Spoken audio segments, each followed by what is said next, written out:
আপনাকে স্বাগতম। সব রকম লেটেস্ট এবং আপডেট নিউজ পেতে এখনই চ্যানেলটিতে সাবস্ক্রাইব করুন। ধন্যবাদ। ট্যাটু তুলতে গিয়ে বিপদে তরুণী। শখ করে গলার নিচে বড়সড় লাল গোলাপের ট্যাটু আঁকিয়েছিলেন থাইল্যান্ডের তরুণী শিক্ষার্থী পাসুদাইও। চুলকাতে থাকায় ও অস্বস্তি হওয়ায় সেটি তুলে ফেলার সিদ্ধান্ত নেন রিও, আর এতেই ঘটে বিপত্তি। ট্যাটু তোলার কাজে নিয়োজিত ব্যক্তিরা রিওকে বলেছেন ব্যথা লাগবে না, কিন্তু তোলার সময় ট্যাটুর সঙ্গে রিওর ত্বকের একটি অংশও উঠে আসে, আর ক্ষতস্থানে গোলাপি রঙের দাগ পড়ে যায়।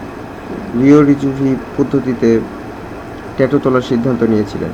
এতে অস্ত্রোপচার ছাড়াই ট্যাটু তোলা যায়। লেজার চিকিৎসার বিকল্প হিসেবে তুলনামূলক নিরাপদ পদ্ধতি মনে করা হয় এটিকে। খরচও কম পড়ে। থাইল্যান্ডের যুক্তরাষ্ট্রভিত্তিক প্রতিষ্ঠানটির বিতরণকারী প্রতিষ্ঠান ইরেজের মুখপাত্র হাফপোস্টকে জানান রিও খুবই ভয়ঙ্কর পরিস্থিতিতে রয়েছেন। থাইল্যান্ডে বিতরণ হওয়া এই পণ্যের মান যাচাই করা হচ্ছে। রিও তার ট্যাটু তোলার এই ভয়ঙ্কর অভিজ্ঞতা সামাজিক যোগাযোগ মাধ্যমে শেয়ার করেছেন ছবিসহ। এই ছবির ক্যাপশন দিয়েছেন সুন্দর ব্যথা।